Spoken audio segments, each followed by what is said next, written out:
நைட்டியில் packet வச்சது ரொம்ப யூஸ்ஃபுல்லாக இருக்கு. இது இப்போ 12:05னா அத்தை அத்தை என்னத்த சமைச்சிங்களா?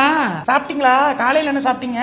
ஆமாத்த அம்மா தான் போயிருக்கு, கடைக்கு போயிருக்கு, வாங்கிட்டு வரும். நான் சும்மா தான் இருக்கேன். மாமா இங்க இருக்காரு. ஆமா சரித்த சரித்த நைட்டு பேசுறேன்.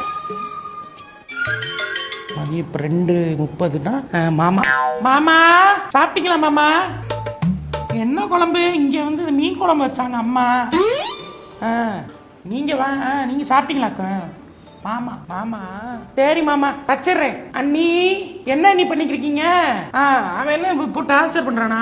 சேட்டை அப்படித்தான் பண்றான். அது எனக்கு தெரிஞ்சவங்க ஒருத்தவங்க சொன்னாங்க அண்ணி, அது வந்து விளையாடுறதுக்கு வந்து அந்த இன்டர்நெட்ல போட்டிருக்கான், அந்த இடத்துக்கு கூட்டு போங்க.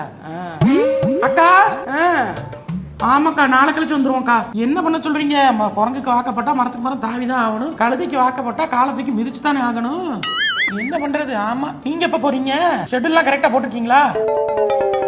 அக்கா அக்கா உங்க அண்ணன் ஒய்ஃப் ஷெட்யூல்லாம் கரெக்டா போட்டு வச்சுக்கோங்க. ஆமா அப்புறம் அத்தை மாமா டென்ஷன் ஆயிடுவாங்க, அப்புறம் ரொம்ப இதாக பாத்துக்கோங்க. என்ன பண்ண சொல்றீங்க? அந்த நானே அலாரம் வச்சு தான் பேசிக்கிறேன். ஆமா செட் பண்ணி நோட்ஸ் போட்டு வச்சிருக்கேன், ரிமைண்டர் போட்டிருக்கேன், எதையும் பேட்ச் பண்ணிடுவேன். ஆமா இங்க ஒரே நான்சென்ஸா இருக்கு, அந்த பக்கம் வந்து பேசுறேன்.